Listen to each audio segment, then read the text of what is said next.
All right, there we go. Hello, everyone, and welcome to the final session in our 7-week series, A Campaign of Consciousness. Things are a little bit different this evening as Lisa and I are on vacation here in beautiful St. Augustine, Florida, just a couple of hours outside of Orlando. We had Elliot, since you're here, I'll just mention we had a lovely lunch this afternoon with none other than Jack O'Keefe, due to your prompting. That is fantastic. That's great. Yeah, it was lovely. She was very, very wonderful. And so we're just here enjoying ourselves. But I wanted to make sure that we took time out for this evening's discussion and to continue in our Campaign of Consciousness series. So as I like to start each session with a reminder that, for anyone who's participating online, if you prefer your anonymity or want to keep things private, you're welcome to keep your cameras off, your microphones off. That's all fine. And share only if you're comfortable. And, also just keep in mind, to take what's meant for you and to leave the rest behind. It doesn't look like we have too many people on this evening, which is quite fine. But if you're watching this afterwards via a video recording, just keep the same thing in mind. These conversations can be a little challenging to the psychological structures of the mind, to our conditioned ways of thinking, and that's sort of on purpose. That's what helps break us out of the mental knowing, the mental abstractions that keep us entrapped in the systems and structures of mind and in the inherent limitations of language. To be challenged or to feel ourselves being challenged, to think differently or to look at life through a different lens or from a different perspective is really a tremendous gift. If we're willing to see it that way, if we're willing to experience it that way. The other thing that I would say is last week, we ended on the note of being wary of our traps. And I outlined several sort of very direct examples of how we entrap ourselves and how we keep ourselves sort of limited. The kinds of things that happen, the different forms of mental abstraction that can contribute to our confusion. And I really spoke quite plainly about the importance of not really being able to stand anywhere, of not really being able to attach to any one particular way of seeing or thinking, not to attach to any one path or teacher, to be really open, to be really flexible in the way that we're approaching ourselves and in the way that we're approaching our journey. Because that sort of flexibility and that openness is what facilitates a deepening, a different form of living, a different way of seeing and being that's much more open, much more gracious, much more humble and tender and kind and loving and compassionate. A way of being that is much more wise and in tune with our own heart. And so it's again, there were a lot of things that I covered last time in being wary of our traps, and I had said at the end of that session that I was going to open tonight up with an opportunity to ask questions. So whether you're here with me on Zoom or you're on Facebook Live, and I know it takes a few seconds for Facebook Live to catch up. So I just want to start by holding the space open for any questions or points of clarification that anyone might find useful on any subject at all. It doesn't even necessarily need to be related to the things we've covered throughout the course.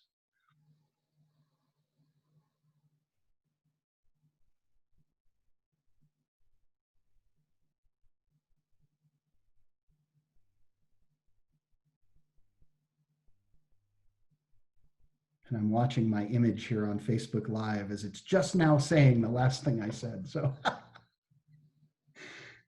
little bit of a delay.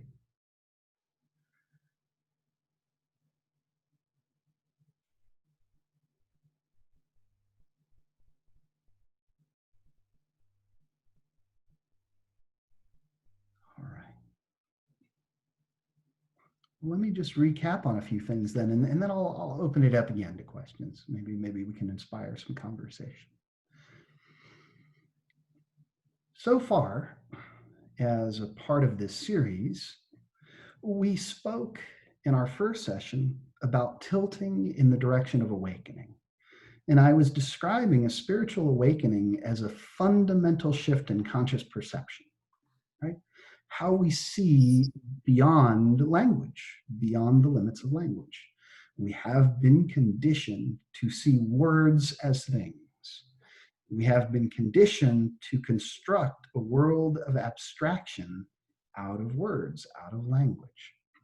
And that language, the conditioned sort of attachment to language, creates so many different systems and structures, right? So it creates the notions and the views and the ideas and the beliefs that then give shape and meaning and dimensionality to our lives, both good and bad, both positive and negative. For instance, the idea that, you know, my life has meaning and purpose is a wonderful idea. It really is, until we find that sense of meaning and purpose threatened in some way. And then the sense of self that's identified with that structure of meaning purpose is also threatened. So we take any threat against our devotion to meaning and purpose to be a threat against ourselves. So that's an example of how something can be really beautiful in one way and also very challenging in another. Another example that we might have, we can take it on to the other side, right? When we have a conversation with ourselves about how I'm not good enough, right? Or I'm not getting it right. Yeah. Or I'm not there yet. We talked a lot about that one last week as well. Okay? So each and every one of these is a proposition formed in words, constructed out of language. It takes the I thought and gives it shape and dimensionality, and then it attaches a quality to the I thought. Another set of thoughts attaches a quality to the I thought. I am not good enough. I am not getting it right. I am not there yet, right?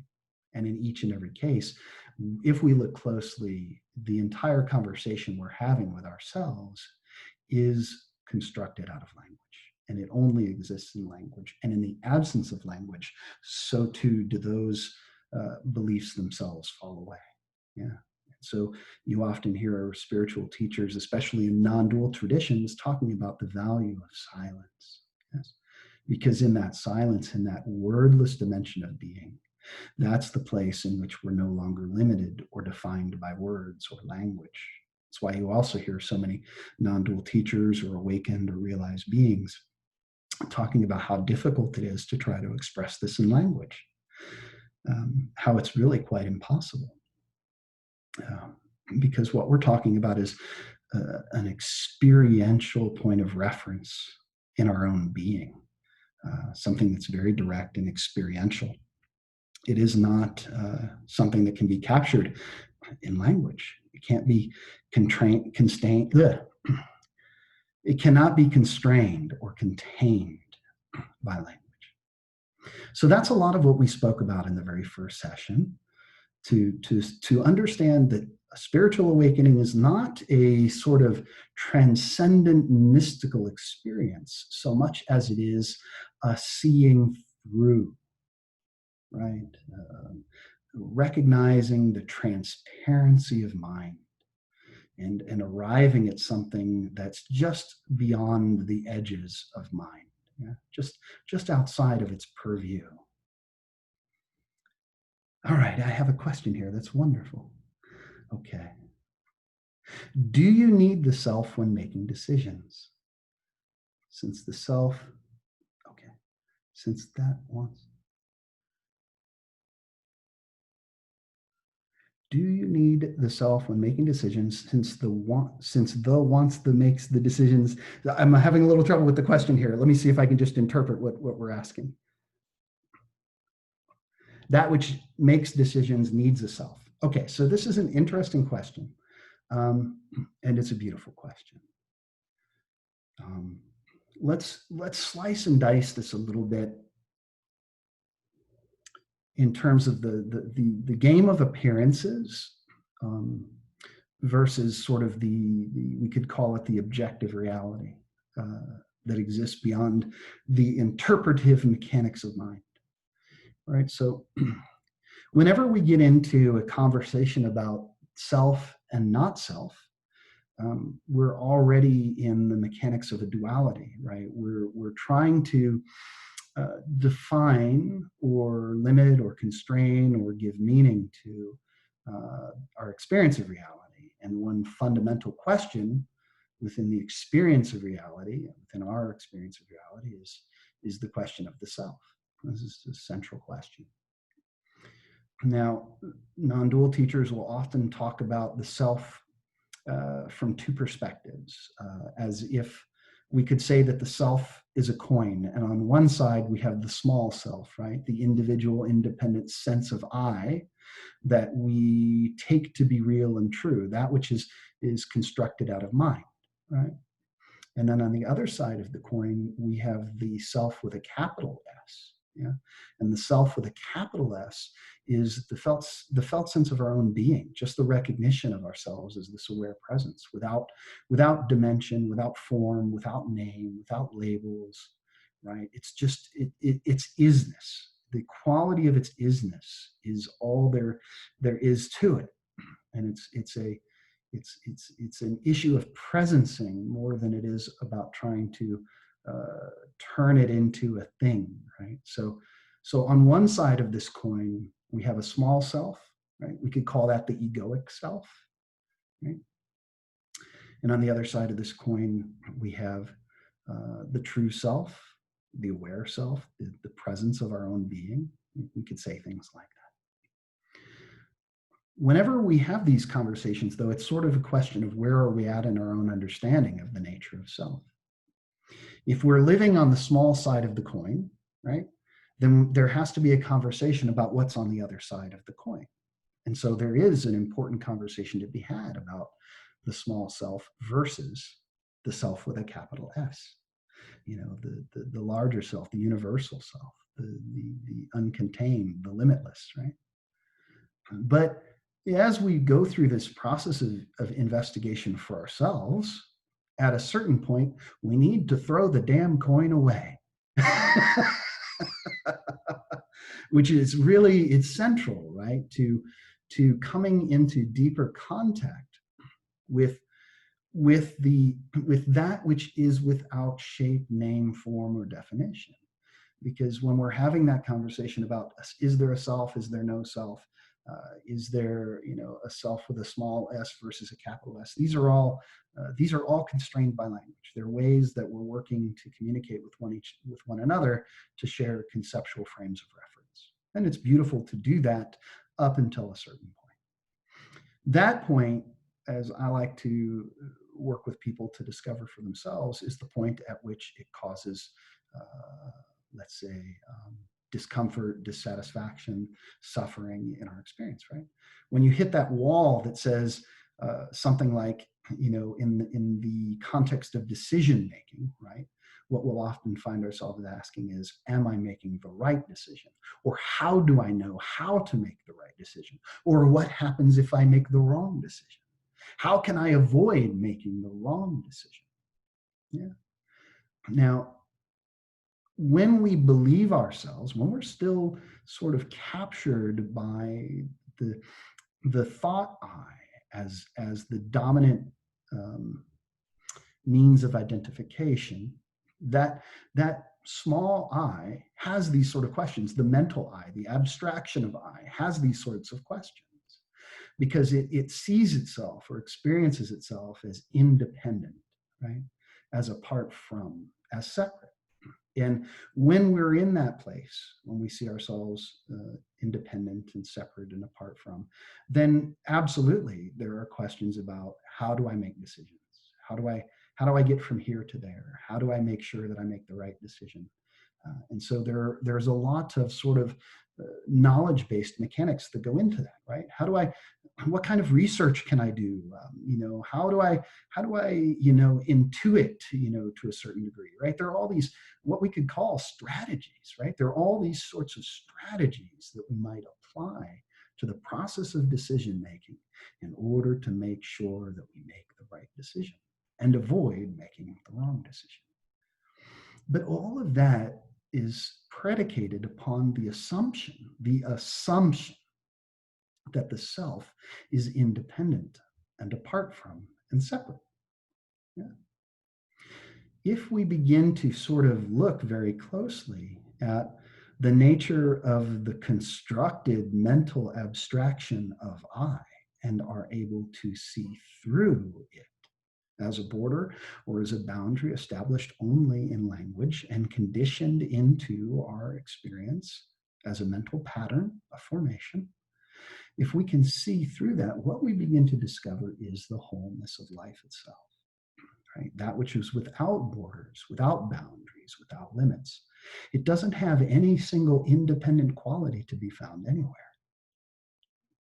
So, and we could say that this wholeness, this fullness that emerges in our direct experience, what we see when we see through the abstractions of mind, it has its own intelligence. I like to refer to it as the intelligent aliveness of life that's expressing and experiencing itself as everything there is, without there being any parts. There are no parts, not a single separate, distinguishable, or distinct entity exists anywhere. It can't be found. It can only be found when you're limited by language. Here I am as a separate self, there you are as a separate self, and here we are living lives as, here we are living separate lives. And my life is inhabited by things, It's dominated by things, by people, places, ideas, and experiences. When we've seen through all that, and we sort of honor the wholeness of life itself, and we've seen through the abstraction of the separate self, right? And we've seen into the non-separate nature of reality as it is, then if a decision needs to be made, a decision will be made. Life itself is making the decision through you, right? Life itself is expressing itself in the form of a question that we interpret as a decision. And then we bring all of our faculties and all of our resources to bear in order to try to answer that question. But all those faculties and resources are also none other than the wholeness and the fullness of life and its intelligence. So, and then when we make our decision, right, it's the appearance of a decision having been made. Right? It's just the appearance of a decision that has been made. But the sort of finality of the decision itself cannot be any other than a decision made in accord with the whole. Because you're not a separate self and not apart from the whole, only the whole can make that decision, right? So the decision was made without your involvement, no matter how it may appear. And life is going to always place you in exactly the position that life needs you to be in. Yeah. And this is why you also hear so many awakened beings or teachers or enlightened people or whatever, they're talking about service, let thy will be done, kind of language, right? Because we're not caught in the abstraction of a separate self. We understand this intelligent aliveness to be the truth of our being. And so we surrender, right? We surrender very deeply into that intelligence. We have faith and we have trust in the unfolding of life. We understand and recognize through our own direct experience that life is fulfilling itself through us, right? That life is living each and every one of us in accord with its own purpose. Now, I'm not going to try to get into what is the purpose of life. That seems a little abstract. This is much more about the practicality of our own experience and trying to get to the answer, the question of decision making, right? Again, only the separate self is concerned about making a mistake, because it believes such things are possible. But when we're really very aware of the non-separateness of all things, right? The wholeness of all things, and that's impossible. It really is impossible. Even if something happens in our life that feels like a mistake, just reflect for a moment on the number of mistakes you've made in your life that have contributed to the wisdom you have now. Right? And could the wisdom that you have now have been achieved in any other way than having lived through all of the things that you quote unquote did wrong? And the answer is always going to be no. I am where I am in my experience of myself and in my understanding of life because of all the things that I have been through. And so we take a different perspective from this place, and we recognize the things that we have done in our lives that have been difficult or contributed to our pain and suffering were really shaping and molding and preparing us for something more. Yeah. I was speaking with someone today who's a non-dual teacher, and I was sharing with her a line that I had heard a long time ago about how if you want to be a non-dual teacher, you have to be prepared to crawl through broken glass and rusty nails, right? Why would that be? Because in order for someone to be a non-dual teacher, a real authentic teacher of non-dual understanding, one must have encountered pretty much all of the different areas of confusion that mind will experience.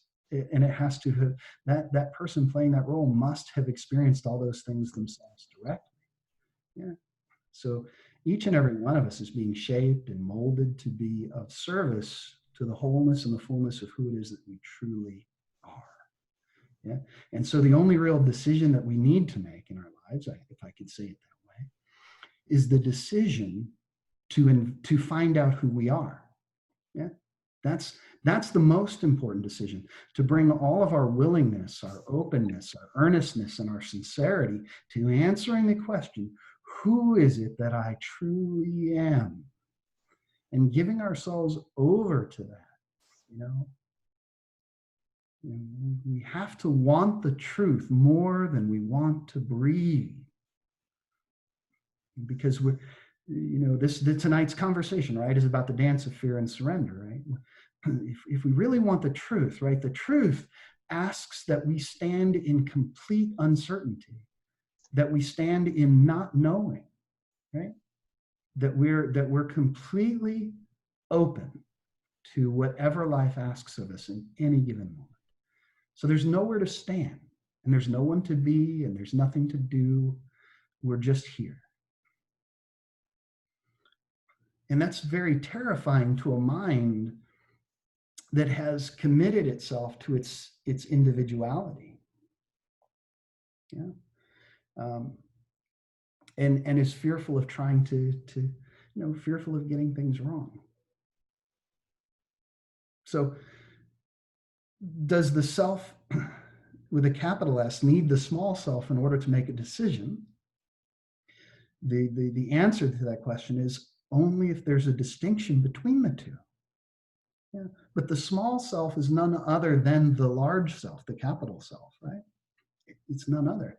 I like to use the Christian sort of formulation of omnipresence, right? God is everywhere all at once. Yeah? But here we are in our experience of ourselves, and we say, yeah, but not in me. Yeah, God's everywhere but here. Yeah. Here I am. I'm the one that's getting it wrong. I need to figure out new strategies and new ways to make better decisions so I can avoid painful situations that might occur. And the deeper reality is any painful situation that we find ourselves in is there in order to teach us and shape us and mold us and call us to be in service to the truth of our own being. So the only decision that we have to make is how much earnestness are we going to bring to this question of who we are, to this process of inner investigation. Any other question is really just a distraction.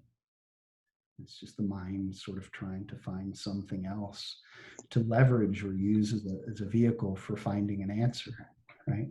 So that we can make better decisions. So I don't know if that helps or if that gets to the root of the question, but that's my response to that. Bradley? Yes, please. Just this is just a bit of a messenger transmission Sure. that I heard A.H. Almas, who's also called Hamid, the author of the Diamond Approach, talking with Tammy Simon not too long ago, the publisher of Sounds True. Right. Yeah. And he said to Tammy about decisions. He goes, "Oh, decisions! Oh my God, I haven't made a decision in 10 years." Right. You know what I mean? He's just flowing with that which is deciding. Yes. And so that's for the what it's worth department. I thought that was interesting. Yes, that's really beautiful. And I think I've listened to that particular talk maybe a couple of months ago. Wow. It's a wonderful talk. I love his depth and clarity. It's really beautiful.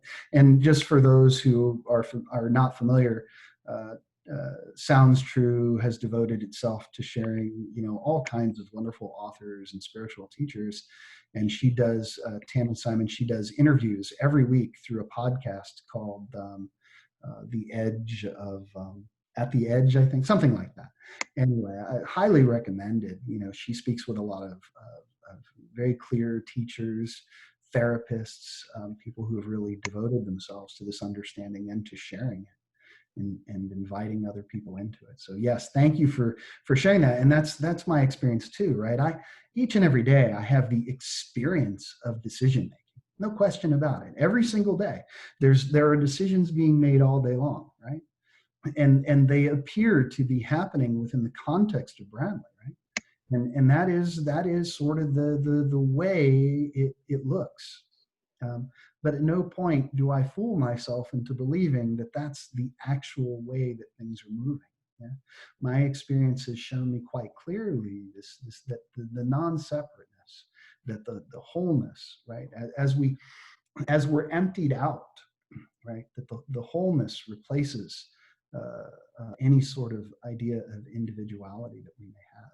And so it's acknowledged, even though that it may appear that decisions are being made, there's an understanding or a recognition, who is the ultimate decision maker here? Who is the doer of all my doings? Yeah. And could that doer be any other than the doer of all doings?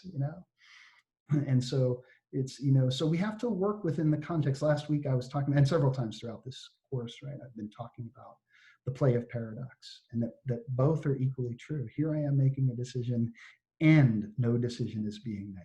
Both are true, right? And it only becomes a paradox when we're in the thinking mind that needs it to be one way or the other. But I would agree with A.H. Almas. I haven't made a decision in 5 years. I would go so far as to say I haven't made a decision since my own birth, right? So it's interesting to look at questions like this and to examine them again from the position of, is there a separate self that can be found apart from the whole? And if there isn't a separate self that can be found apart from the whole, anything other than a mental abstraction anyway, then where do these decisions come from? Yeah, who's making them? Even if we were to say, for instance, that you are the maker of all your decisions, right? That's sort of a heavy load to bear, right? Wouldn't every life event or historical moment in your life contribute to the direction in which the decision is made? And even in the realm of decision making itself, aren't the options from which you're making a decision rather finite, dependent upon the conditions that apply? Meaning, if you're trying to make a particular decision about how to be within a particular social structure, don't the expectations of that social structure limit the range of options that you can decide upon, right? So in any way, shape, or form that we begin to believe that we are or have the capacity for any sort of independent decision making, it really is worth investigating. You can investigate it from multiple different angles to get to the place where you understand that, you're operating out of, right? There's something larger than you, right? Your idea of yourself. There's something larger than your idea of yourself that's at work in everything being the way that it is. Yeah. That's one of the biggest and most important parts of realization. So yeah, thank you for sharing that, Elliot. It's really beautiful. Okay. So like I was just recapping on the first session that we did, tilting in the direction of awakening. And please feel free to throw more questions out. I'll stop and hit them as we go. But the second session that we did was on love yourself, trust yourself, and honor your own journey, right? Really challenging the question of whether or not we love ourselves. If you look at your own life, is your life consistent with the life of someone who would love themselves? Are you exposing yourself to things that are unloving, unkind, unhelpful? Are you living a life of chaos and despair?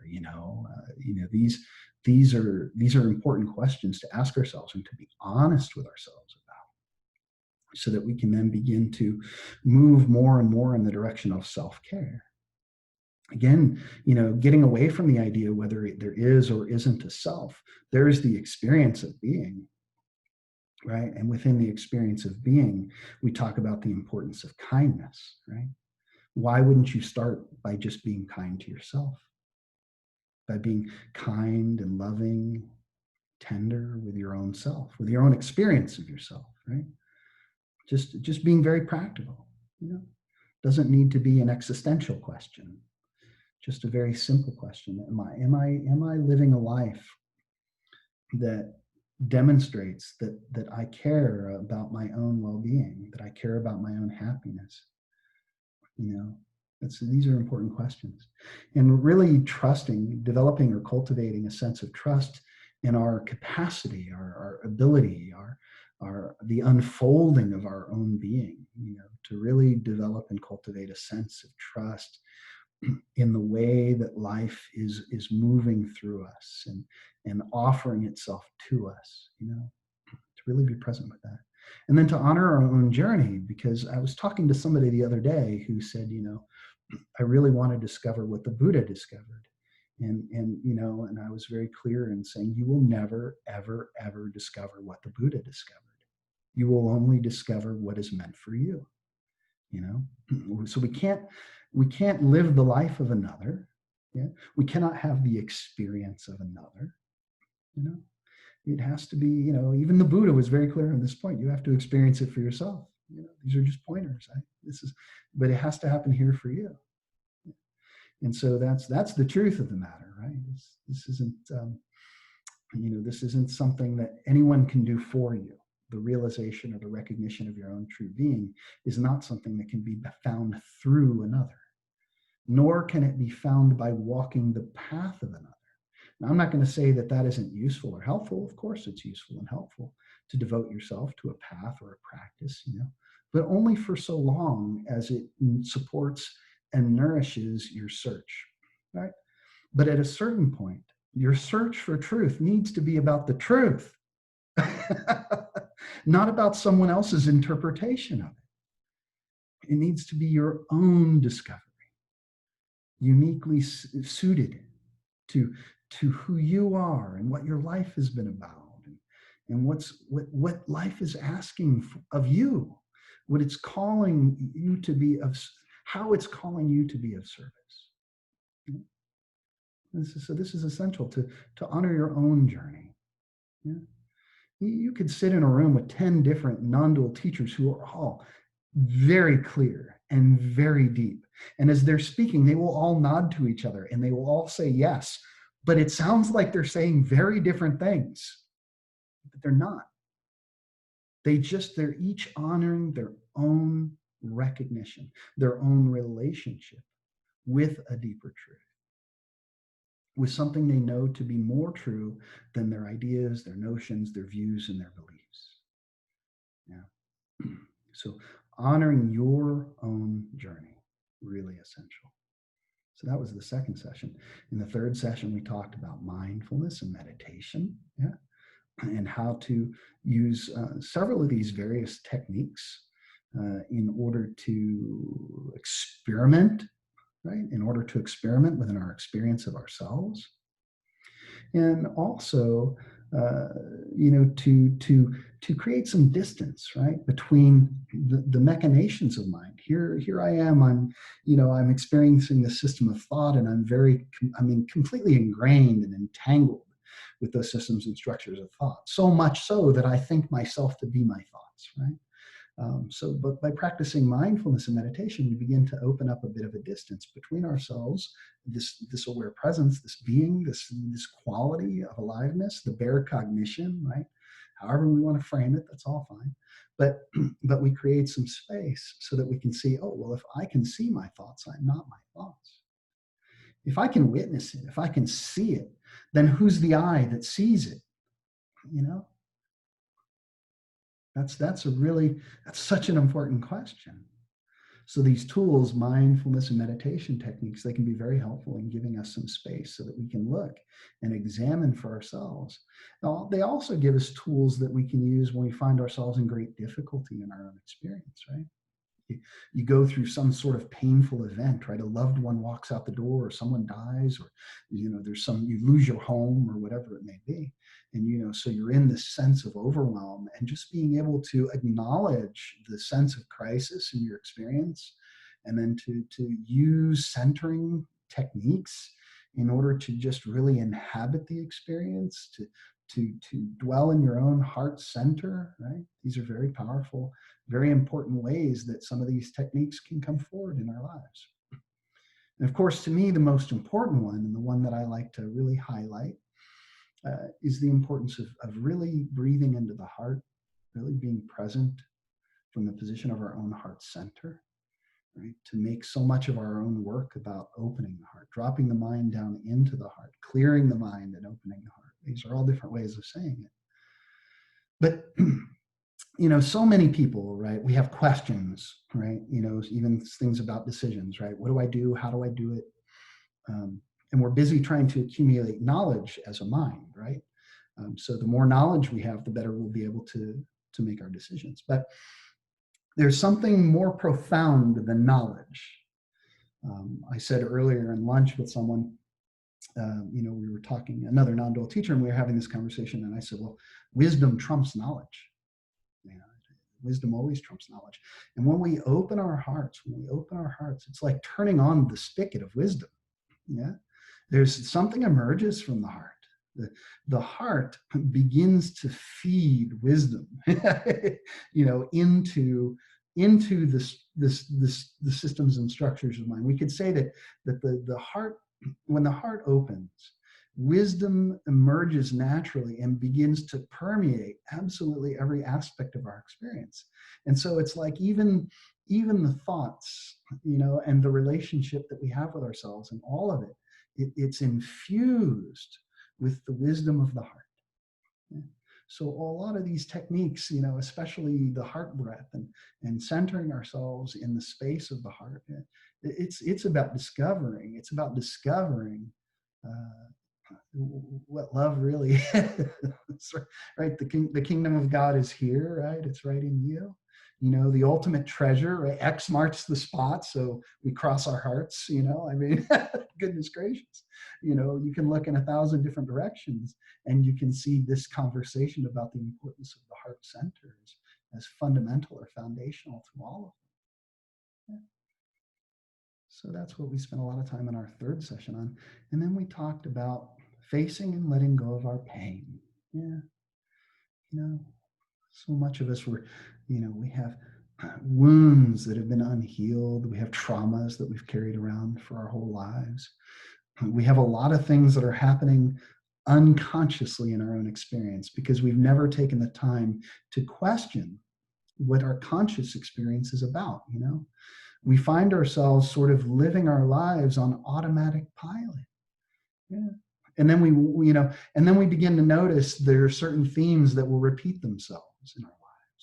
Why do I keep dating the same kind of person? Why do I keep taking the same kind of job? Even though I know that these things will make me unhappy, why do I keep doing this? We're committed to a pattern because we've never made the pattern itself conscious. The things that lead to us, going through that pattern again, we've never made those things conscious. And if you've never made things conscious, right? If you're living an unconscious life, then of course it's on autopilot. You're not even alive.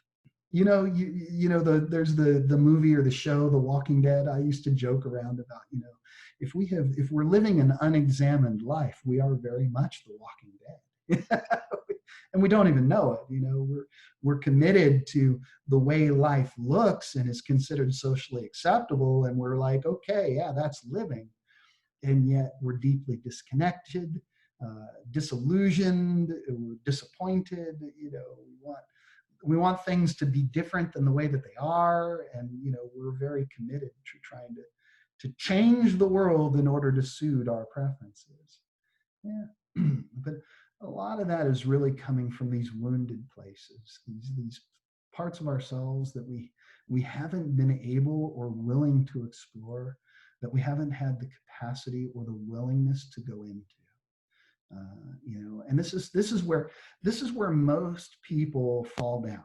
Let me just put it this way and just be very direct with it. Most people do not want to do the hard work of encountering themselves. They don't want to do the hard work of encountering their emotional wounding. It's much easier to distance ourselves from what needs attention. And this is why you will find many people in non-dual circles who's, have become attached. Non-duality, is I am awareness, and I am awareness only, and only awareness is, and therefore I don't need to encounter my life because there is no life. It's just awareness, right?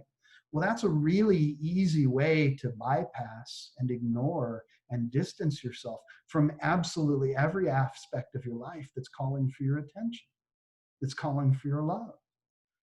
I mean, from my perspective, if everything is consciousness, right, and your consciousness, right, if everything's awareness and your awareness, right, then aren't we talking about a degree of intimacy? Yeah, we're talking about an intimacy with ourselves as this that is. And intimacy means everything. Intimacy means allowing for everything.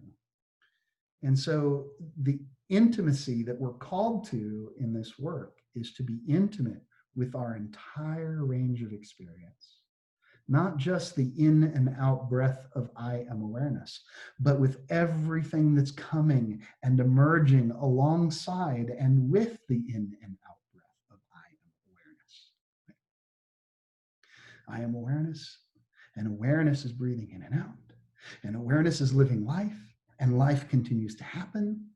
Or as I was saying, and again, my lunch, Lisa and I met with a non-dual teacher here in St. Augustine. We had a lovely lunch. And we were joking about, there's a point at which you arrive at, you'll meet somebody who says, oh, I'm awareness. And you're like, yeah, so am I. So what? So what? It doesn't matter. Life goes on. Life continues. If you think for one moment that awakening or enlightenment is about a transcendent experience, then the only person you're fooling is yourself. And until you discover the truth of that, enjoy the ride. It's not going to go anywhere near the destination that you have in mind.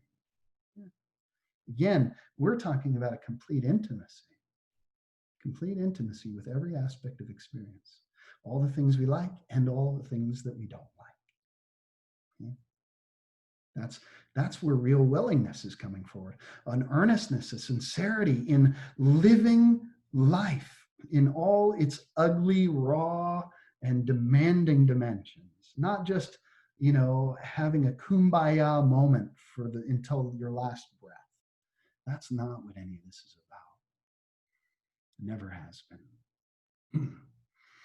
Another thing that comes forward in recognition of the nature of the self, of who and what we truly are, is that you've always been this. So if you've always been this, then isn't all the pain and the suffering that you've already experienced throughout your life also none other than this, right? So, and why would you think that that's going to change just because you have this understanding? Life was always doing what life does. Life is going to continue to do what life does. Here you are. The only thing that's shifted, the only thing that's changed is your ability to see beyond the separate self that's so entrenched. Now, what's changed, what's shifted is this quality or recognition or willingness to let life do what life does without being in resistance to it. Yeah. That's intimacy. That's being really deeply connected with who we truly are. It's not a transcendent vehicle. It's not out of body, It isn't walking on little cloud, little pillows with little pillows on our feet as if it's a cloud that we're just dancing on with a harp and we're already angels floating around in heaven. It's not any of that. You have to be willing to encounter heaven and hell in equal measure if you want to understand what heaven is. Yeah, there's no way around it. So facing and letting go of our pain is very much about that willingness to encounter ourselves and to question, to examine, to look deeply, and to be radically honest with ourselves about what needs attention, what needs love, what needs clarity, where our work is, and to meet it all. Then we talked about synchronicity. Yeah, we talked about the way that life is demonstrating to us its absolute beauty and perfection by showing us through the play of synchronicity that there's something else at work, that there's something larger, and then it knows what it's doing. Some of the examples we used were very contained, right, in terms of you're having a difficult experience, you've got something running through your mind, and you're walking down the street and somebody comes walking towards you and they're wearing a t-shirt that speaks to exactly what you're going through, right? And so you might say to yourself, oh, that's weird, or what a coincidence, or oh my, right? Or you recognize it as a synchronistic moment. Yeah. And that's beautiful, but there's something deeper at work, because then if you really explore the nature of the synchronistic moment, yeah, what had you on that street at that moment? What had them on that street at the moment? What inspired them to put that shirt on that morning? When did they buy the shirt? And that person, for them to be there, they had to have been born, and for them to have been born, their parents had to have been born. And so in order for the moment to arise, the moment of perfect synchronicity, everything else had to be perfect too. Yeah. And when we begin to acknowledge the absolute perfection inherent in life as it is, always and without fail, then again, we're starting to edge into what's more deeply true than our idea of a separate self that's independent from the whole. And we begin to witness the intelligent aliveness of life at work in every corner and every dimension of our lives. And we can cultivate a sense of faith and trust in that intelligent aliveness. That's what we're surrendering to. That's what we're giving ourselves over to. That's what we're recognizing as love, right? As love, not love as an emotional state or a feeling state or a belief or a demand or an expectation, but love is the inherent quality of our being, because only the self is. We can say it that way. Only the self is. The self with a capital S. Everything is that self. Okay? And you can call it God or Tao or being or consciousness or presence. You can use whatever word works for you. Everything is of that singular nature. Yeah. And because everything is of that singular nature, you are of that singular nature. And that you're not, there's nothing to be fearful of, because there's no, everything is you. Everything is this love. Everything is this love. If there's only the self here and the self is recognized as the self, then love, of course, permeates it all. So you see love as a central theme in the lives of those who have really opened themselves up to this. And again, who are living from the heart, right? So that synchronicity is it can be really beautiful, and it can, you know, when we look at hindsight, when we look at our lives in hindsight, we can often see the beauty, the way in which life, as I said earlier, is shaping us and molding us and preparing us for whatever's next. We don't need to get caught up in what's next. We don't need to have any sort of mental conversation with ourselves about what life is shaping or molding us into or asking of us, but just being really present with what's here now. And you're able to sort of begin to see that your life has always been working in accord with an intelligence, even when you didn't like it. And that's really an important thing, even when you didn't like it. You know, so now when you encounter things from this understanding, you encounter things that you don't like, you can encounter them in a way that says, I don't like this, but I'm sure it's going to lead somewhere. I'm absolutely certain it has something beautiful to teach me. That it's showing me what needs my attention, that it's revealing what needs my love. You know? The dark night of the soul is one of the terms that we might use for this.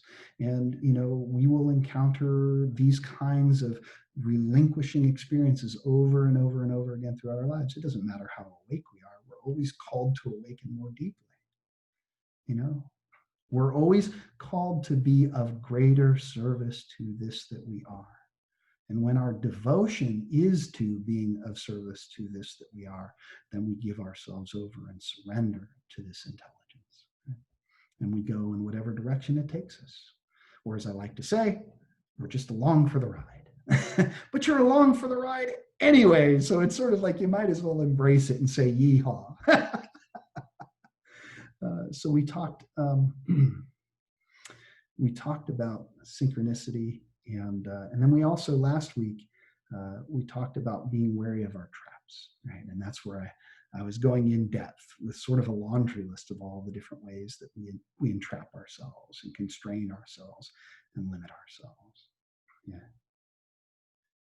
And that leads us into tonight's conversation about the dance of fear and surrender. Okay? And so I've already alluded to what this is about as in my recap here, you know. If all your life you've been devoted and dedicated to the conditioned mechanics of mind, if your sense of identity is bound up in your name and address and occupation, right, and political affiliation and religious ideology, right, then you are very much caught in the net of duality.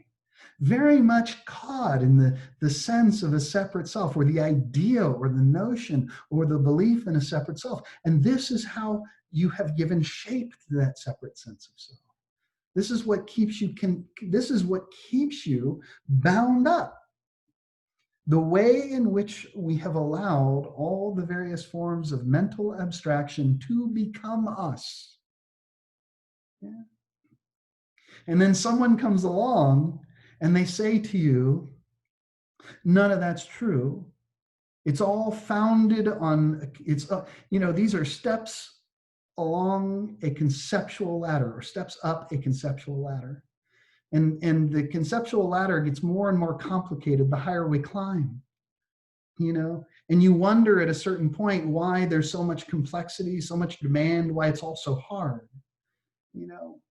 Well, it's because the investment that we've made in our experience of ourselves and in our experience of life is an investment that we've made in an illusion or in a false idea or a false premise.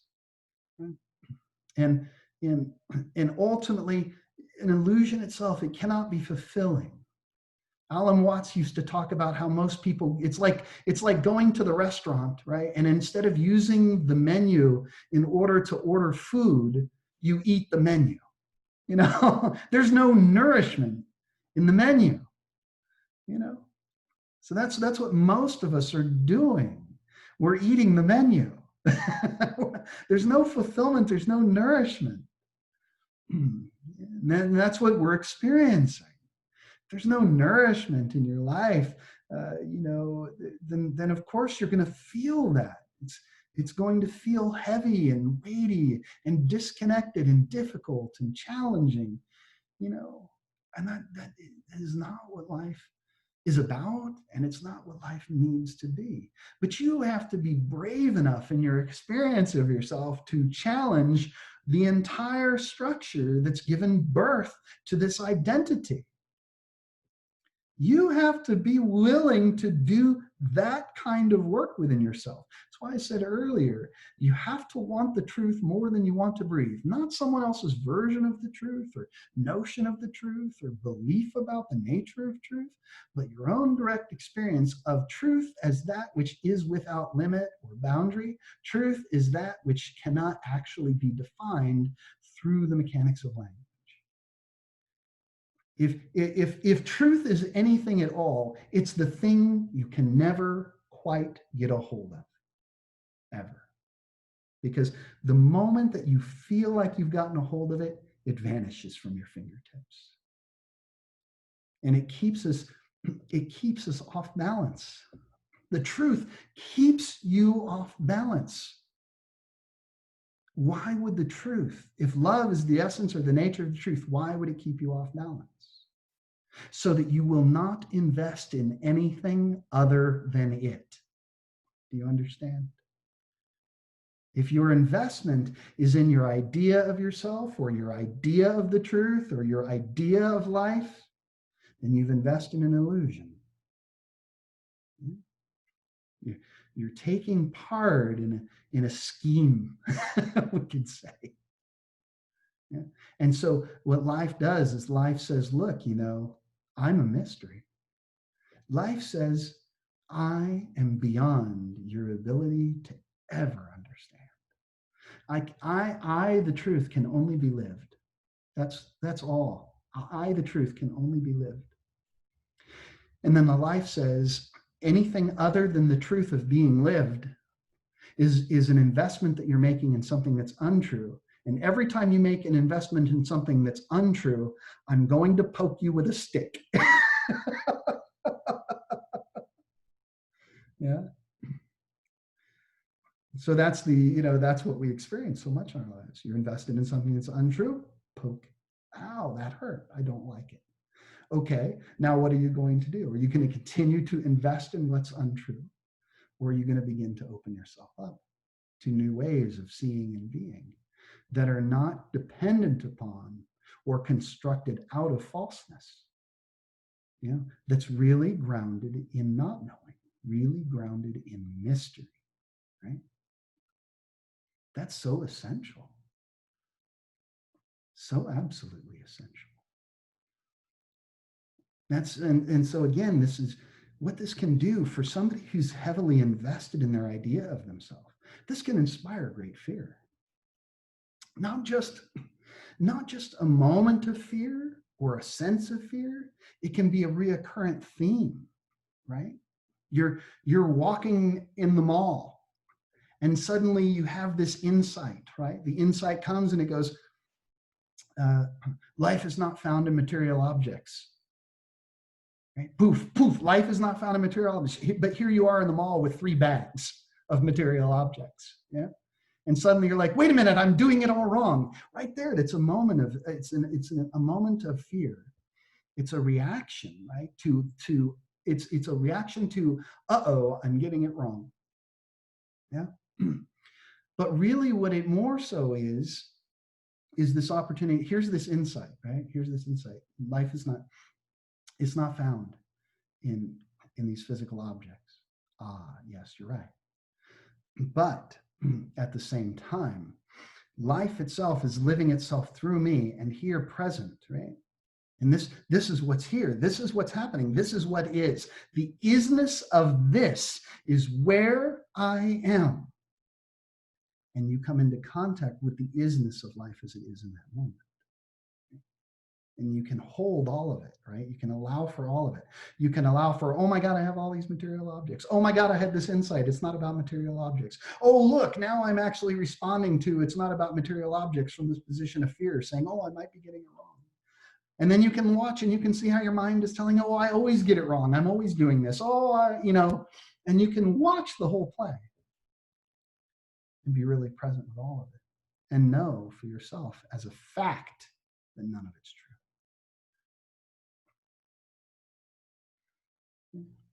But we have to be willing to sort of allow for all of that to happen. Can you see how if we have a belief in a false notion of enlightenment to some sort of transcendent state, okay, how that puts us on a pedestal and sets us up so that when you have this moment of insight and you have all the wild, crazy, wacky ideas that come forward in that moment, right? That the first thing, if that's your idea of enlightenment, isn't the first thing you're going to do is shut the whole thing down and distance yourself from the whole thing? Oh, none of this is true. I'm just going to depart from it. And you breathe a couple times and you just stop being a part of the moment. But there's no intimacy in that. There's no intimacy in that. You know, encounter the beauty of what life is offering, what life is doing through you, how life is expressing itself as an aspect of itself through you. Bear witness to the fullness and the beauty of who you are in this moment. Who you're never not. That's so central. Who you're never not. You're never not this understanding. You're never not this beingness. You're never not this intelligent aliveness of life. You're never not God. You're never not consciousness. You're never not being. You're never not present or presence. Never not. Yeah. So again, you know, we can, this dance of fear, right, that comes forward. I'm getting it wrong. I'm doing it wrong. I missed it. I misunderstood. I don't have it. I'm not awake yet. All of this, it's all happening. And it's all dependent upon a system of belief that has no reality to it because it's constructed out of the meaning that's born in words. And words, what is a word? I mean, you know, there's a wonderful set of movies called samadhi, and I've heard this term used by other teachers as well, or this language used by other teachers as well, where, you know, they basically say, you know, a small child sees a bird for the very first time, right? And it's a magical moment. Yeah. And then a parent will say, oh, that's a bird, right? And suddenly the beauty and the fluidity and the mystery of bird takes the shape of the word bird, and the child will never see a bird again. The child will forever see only their definition of what a bird is. What a limited way to experience life, to mistake language as reality.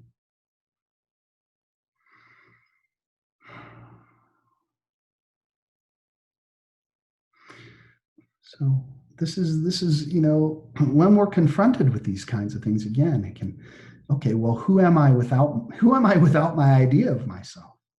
It can be very frightening. But it's really just the mind responding and reacting to the possibility of its own absence from the play of things. Yeah, so it reasserts itself. What the mind will do is it brings fear, uncertainty, and doubt to the forefront of its own defense. And it uses fear, uncertainty, and doubt as a way to distract us from continuing to do the inner work, the inner examination, to be present with the fear, uncertainty, and doubt as it appears, to watch it, to see whether or not any of what the fear, the uncertainty, and the doubt has to say is true. Last week we were talking and someone had brought up the question about, you know, well, what if I have a thought about this and I'm having this conversation with myself and, you know, I'm creating all this anxiety for myself. Well, yeah, that's a perfect example of what I'm talking about here. We get locked into the cycle where, you know, we'll spend 90% of our time rehearsing and preparing for a conversation. And then we'll have because we want to be in control of the conversation. Then we'll have the conversation. And when we come out of the conversation, 90% of what we rehearsed is unnecessary. And yet we put so much time, so much effort, and so much energy into the process of trying to manipulate the situation that we've been exhausted by it, even though the conversation itself was something probably very simple. We're very, very much invested in this way of thinking and this way of engaging with each other, and this way of engaging with ourselves. Very exhausting.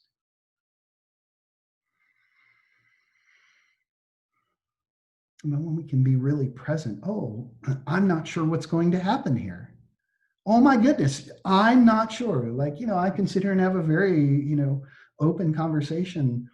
In a couple of weeks, I'm going to participate in what's called pre-practicum 2 in my clinical mental health counseling program, working on my master's degree in mental health counseling. And we have to go sit on site, and we have to demonstrate counseling skills, and we have to be recorded. And, so I'm working with a lot of my classmates right now who are all very anxious about this, what's going to happen? How do I prepare? How do I get ready? How do I, and it's, and I'm sitting here saying, I'm just open to whatever this experience has to teach me. And, there is anxiety, right? These things come forward naturally. Of course they come forward. Why? Because the mind doesn't know what's going to happen. And the mind is discomforted by not knowing. And so rather than suggesting to the mind, just shut up, right? You just say, oh, that's okay, mind. That's okay. It's okay to not know. It's okay to have some anxiety. It's okay to be fearful. It's okay. Now the mind feels safe. And because the mind feels safe, it's no longer railing against the experience. I used to say it this way. I used to say, imagine that you have a small child, right? And this small child is crying out for attention. If you just tell the child to shut up and go away, that's going to create a certain set of circumstances, right? But if you meet the child with love and kindness and tenderness and a willingness to be present for that child, it's going to have a different kind of experience. And when the child cries out, over and over and over again, and every time the child is met with love, eventually the child's going to realize that it no longer needs to cry out. This is the experience the opportunity for the experience we have on ourselves. If you're gentle and tender and loving and kind with yourself each and every time you watch yourself respond with anxiousness and fear and see the worst possible things happen in your experience, and you can just say, it's okay. Or pat yourself on the back, give yourself a hug. Yeah, that's okay. It's okay to not know. It's okay to be fearful. It's okay to have anxiety. And it loosens the bonds.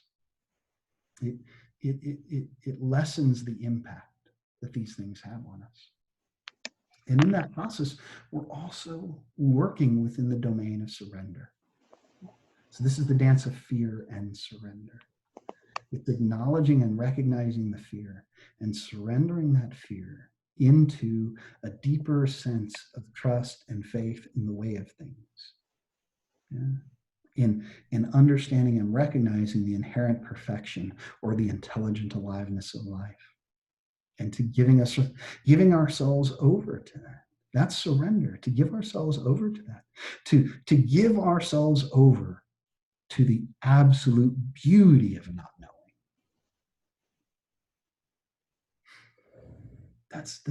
That's true surrender, very deep and profound surrender. Yeah.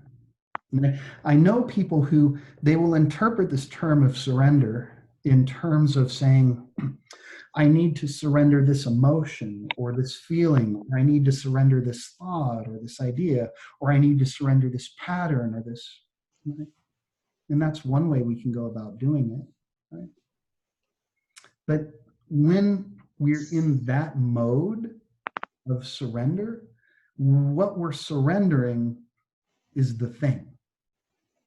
What we're surrendering is the thing. And since no thing can actually be found in the experience of not knowing, then the thing that we're trying to surrender doesn't actually exist. And so what we're surrendering is an individuated illusion. Right? What I'm suggesting is that we not surrender individuated illusions, but we inquire into the one who it is that is doing the surrendering. Who is this one? What is this thing called surrender? And where is it emerging out of? What is it that's really happening? And when we really look in that way, we begin to acknowledge the patterns of mind, the individuated thought of I, the I, me, mine that's sort of at the center of the whole illusion. And that's where the surrender has to occur, is in the surrender of believing in the separateness. That's not in the things, but in the one who is here at the center of it all. That's where the surrender occurs. That's where real surrender. It's very easy to surrender an attachment to a thing. Yeah. Well, some people will say that's not easy, but I would say there's a big difference between surrendering an attachment to a thing and surrendering attachment to your self-identification. There are many people who say to me, especially people who've come from Buddhist paths, they're like, oh, but the Buddha taught detachment, closing the doors of sense perception. And I'm like, well, yes, of course he did. Because he's trying to get you to remove yourself from the world long enough to recognize what's more deeply true than the world. Yeah. But if you think it's all the detachment is the end state, then you're just attached to that idea.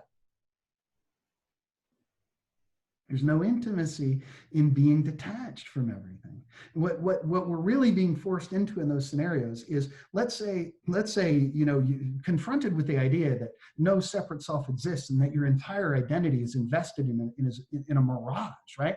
And the first thing that does is inspire fear or even a resentment, right? That's not true. I know who I am, right? The way that we're responding to that is a mechanic of distancing ourselves from a willingness to hear the truth of what's really happening in our lives. And for a moment there, I had something else that I was going to say, but it seems to have escaped me. So I'm just gonna land it there, and I'll open it up at this point because I've used for a bit of time here to continue to talk. I think I've said pretty much everything I want to about the dance of fear and surrender, acknowledging the fears, right? And surrendering the separate I, me, mine that has them, or just being really present with all of it, just really intimate with all of life, with everything that life is presenting. So let me open it up here and we can have a little bit of conversation. Elliot, you're the only one I've got on Zoom, but I can see I've got 4 people here on Facebook. So if you have a question on Facebook, please feel free to type in the comments area and we can dive into anything that you might have a question about. These themes, while I'm waiting for Facebook to catch up here, these themes are dominant themes in whatever religious or philosophical tradition you may honor. It doesn't matter whether you're a Christian, a Buddhist, a Taoist, a Muslim, an atheist. It really doesn't matter. If you're devoted to science, if you're devoted to psychology, somewhere in that tradition is this theme of surrender. It's right there. It permeates any realm of wisdom. It's essential to all forms of wisdom. And so if anything I'm saying is like, I don't agree with that, or that's not consistent with what my church says or what my teacher says, what I can say is take the tradition that you're in and research the topic of non-duality within the context of what you already honor. And what you'll begin to discover is that there's a sacred heart at the center of every tradition, of every religion, of every philosophy. And the Sacred Heart itself is the same in each and every one.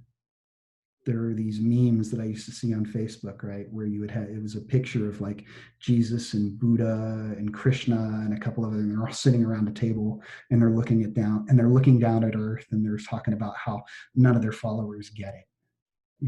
But meanwhile they're all on board, right? They're all in complete agreement with what they discovered within themselves.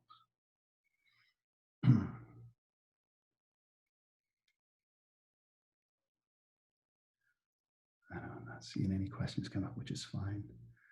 what I will say, what I will do, here's the offer that I'll make.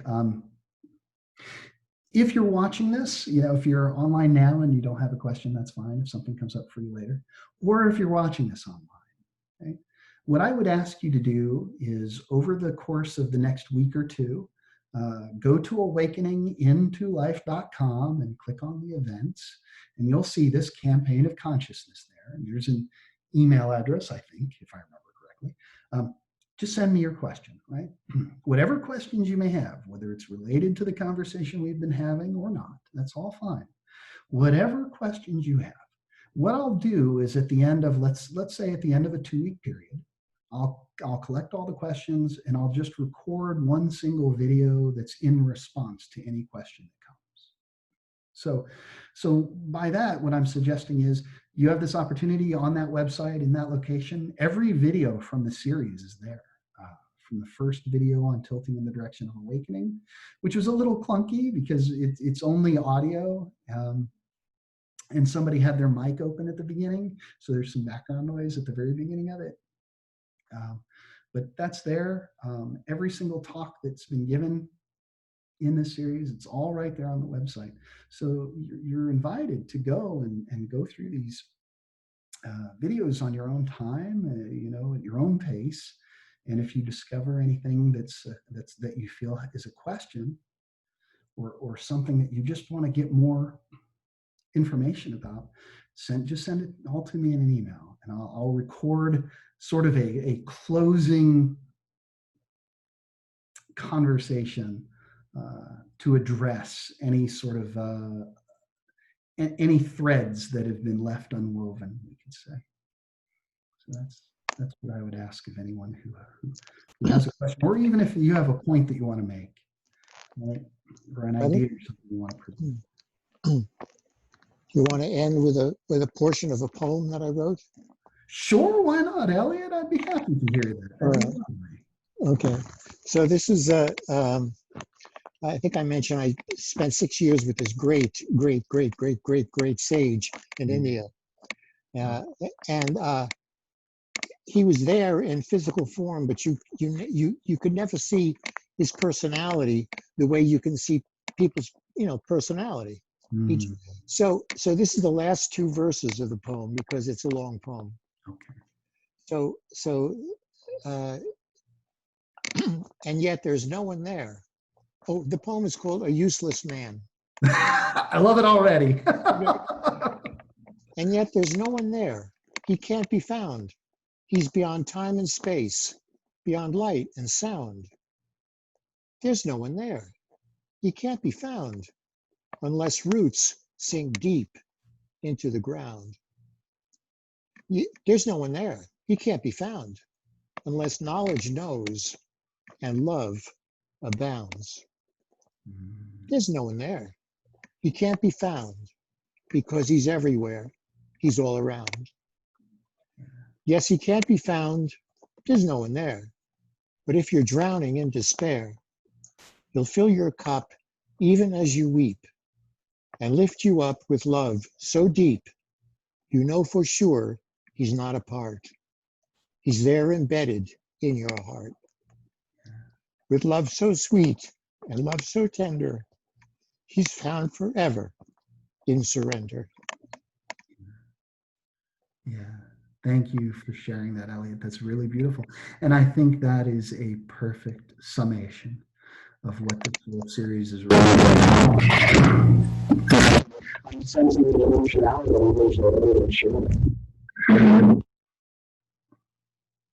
beautiful. This comes from a place that's very deep, right? This is the invitation. Yeah. This is the invitation. Yeah. For anyone watching this video, this is the invitation. Okay, here, hang on one second. There is a question. All right. I still say that that's a wonderful place to leave it. So for anyone listening, just allow those words to be the last words that really permeate your experience right now. I will answer this question. Yeah, so the question here is, do you think the use of psychedelics for exploration of consciousness is wrong? And my answer is absolutely not. Matter of fact, I would say, if you go back and you look at the video that I did as part of this series on mindfulness and meditation, the last part of that video deals specifically with psychedelics. Um, and just to briefly recap on that, there are what we could call, neuroscientists would call it the default mode network of the brain structure, right? There's other language that they might use. But this default mode network these are the conditioned patterns that the brain has been, formed to accommodate, right? Through all kinds of experience, right? So neurons that fire together, wire together, that being an old saying. So over the course of our lives, certain neuro patterns have been established within the structures of the brain. Right. And so that's generally what governs, we could say conscious, unconscious, but that, those structures, those brain structures they play an important role. Let's put it that way. I want to be careful because I also want to make sure that we understand that brain is created by language, but anyway, and that the distinction called brain is actually a lingual definition or lingual abstraction. But anyway, so this default mode network, one of the things that can happen, we can have moments of tragedy that will, really blow wide open the default mode network. We can use meditative techniques in a way that will help open up or alter those default mode networks, or we can use psychedelics or other types of substances.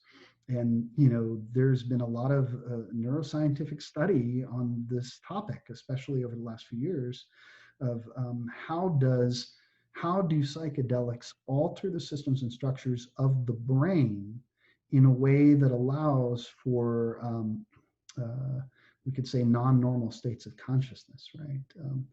Or altered states of consciousness. And there are some visionaries that have really done a tremendous amount of work in this particular area. I would say Stan Grof is a wonderful example of somebody who's devoted his whole life to the exploration and study of non-ordinary states of consciousness, right? He and his wife also created holotropic breath work, right, as a way of offering a substitute to psychedelic substances that has pretty much the same potential. Let's say, it's different, but ultimately its purpose is the same in terms of breaking down those default mode networks, providing alternative experiential points of reference so that we can begin to adapt our thinking mind in the direction of something that's less dependent on thought. Which, yeah, I know that's a little paradoxical to hear in that way, but that's really the way it works. So psychedelics, are a way of breaking wide open the fact that we're living in an abstraction. So you can take a psychedelic substance, and I know I participated in an ayahuasca ceremony a couple of years ago. For me, I tell people all the time, it was just a great big hug, right? But I had already had this very powerful opening experience, and I had spent months being emptied out, right? Held upside down and shaken so that all of the bullshit would fall out, as I like to say. And so, going into the use of a psychedelic substance, it didn't really necessarily have anything to reveal to me. Everything had already been experienced that needed to be experienced. So the psychedelic itself was like a great big hug. However, the people that I was with and the people that were around me, when we did the processing the next day, people were reporting ego deaths. They were reporting, these very transcendent sort of experiences. And the dominant theme was they were exposed to some other way of seeing.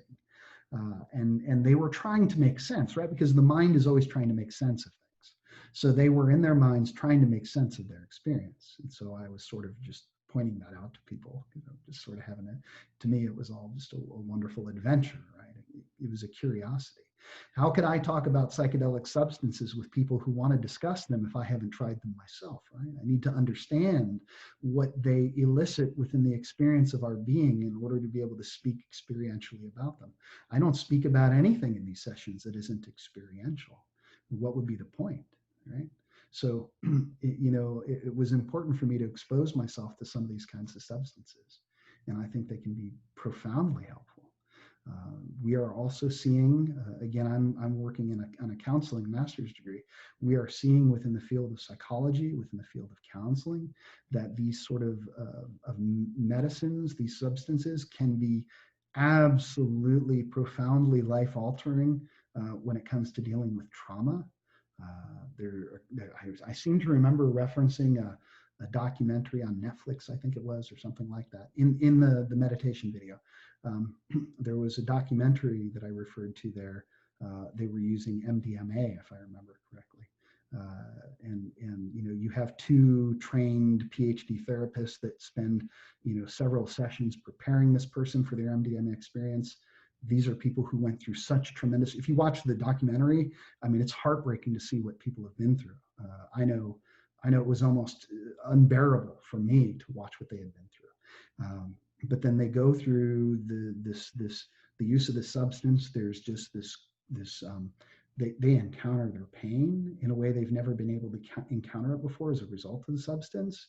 And because they're able to process what they went through within the sort of the safety of that experience, they're able to relinquish that pain, and it has an incredibly profound effect.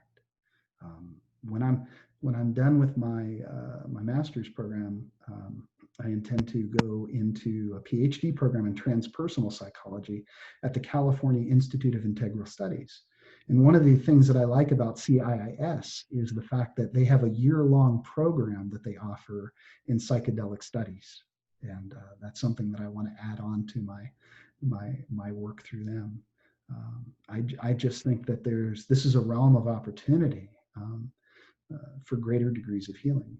And the other thing that I would say here about psychedelic substances is to approach them with the intentionality of healing, to approach them with the intentionality of the invitation, right, into exploration. If we approach these substances as if we're going to have a good time or a party, or, we're just going to, ingest some goodies and then we're going to go out and have a night on the town, these attitudes and intentions are what ultimately lead people to have what we might call a bad trip, because these are, they're really not meant for that. I mean, that's just not their purpose. These are sacred instruments, and they've been used for thousands of years, and as I think Tim Leary and Ram Dass and some of the folks in that crowd would say, set and setting, right, is important. Making sure that you have a guide, right? Somebody who's been through it, somebody who's able to process. As I was mentioning earlier, the holotropic breathwork program, right? So that's a program that I'm also very interested in. It takes you have to go through several different programs of study in order to be certified as a breathworker within the holotropic breathwork system. And much of the training is about preparing you to be with people as they experience the undealt with and unprocessed traumas and all of the things that are going to come up and emerge psychologically, physically, energetically, however you might frame it. It's all the stuff that needs to come forward. And if you're not properly prepared to be present with somebody who has to experience things that have been abandoned or buried for years, you're not going to be able to help them in a way that's really helpful.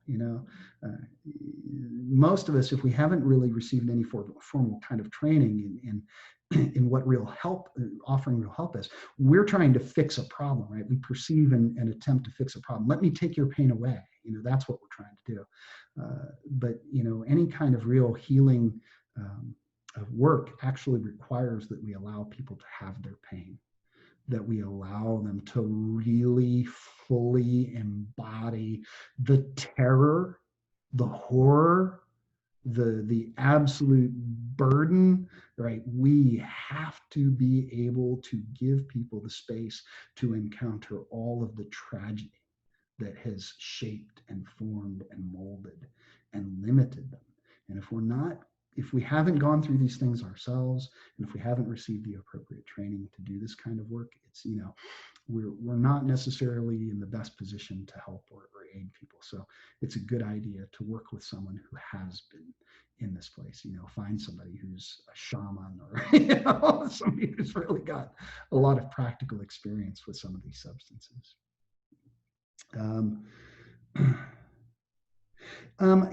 So the question now is, can you offer some reliable links to explore healing catalysts to awaken via psychedelics, places, experienced persons? Thank you. I'm going to step away from that question, just because I think there's a lot of material out there already on the internet, and it's not my area of expertise. And it's, I am, while I value their potential, right, and I see them as a useful tool, I would not encourage anyone to take that route. I would actually encourage people to breathe into the heart, to do the inner examination without the substances. If they're going to be a part of your journey, they're going to be a part of your journey. I would never discourage their use, but I also don't encourage their use unless it's under very tightly controlled conditions. And I don't really, unless I have my own sort of direct knowledge of someone's capacities, I'm largely disinclined to promote them because I really don't know. And I've seen people who have been, we could say, who have suggested they are very well trained, who then, because their interest is more in the substance than in the truth, they're actually encouraging a degree of dependency upon the substances. I've seen that quite a bit too. So I really would, I'm going to back away from that question because I don't feel like I have an answer for that. What I would say is you can do your research online and look and see what the options are, and investigate that, the buyer beware sort of model. It's a wonderful question. I don't want to be dismissive of the question. It's more just my interest is how to engage people to do this work within themselves without the need for any sort of external component. That's what I'm encouraging. If these substances come forward in your life, so be it. I think they can be very valuable, but it's not where I would point people.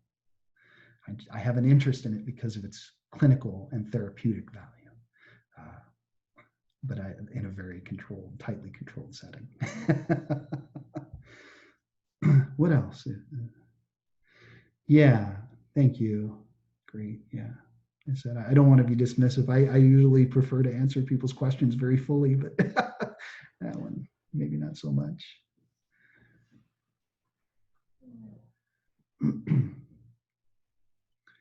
You have to also keep in mind the legalities of the society we live in. So, yeah. All right.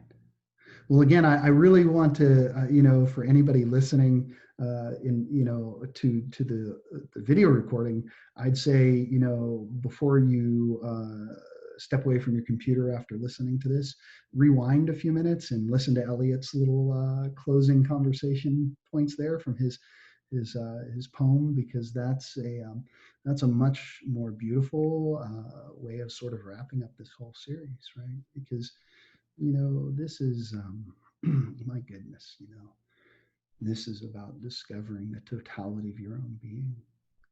This is about discovering the love that you are, not a word, not a concept, not an idea, not a feeling, but your absolute essential being. Yeah. And your absolute essential being is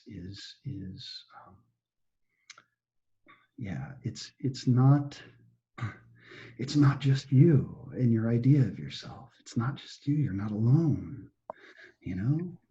It's It's so much bigger than anything you can imagine. And the only way to really discover it within yourself is to let yourself go. Yeah, in a really gentle, really beautiful, really humble way.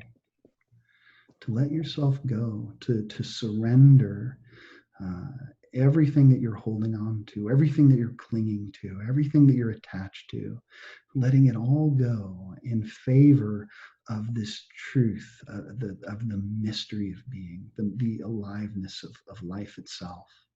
And that's why my website is called Awakening into Life. We're awakening into life itself, as life itself. That's the invitation.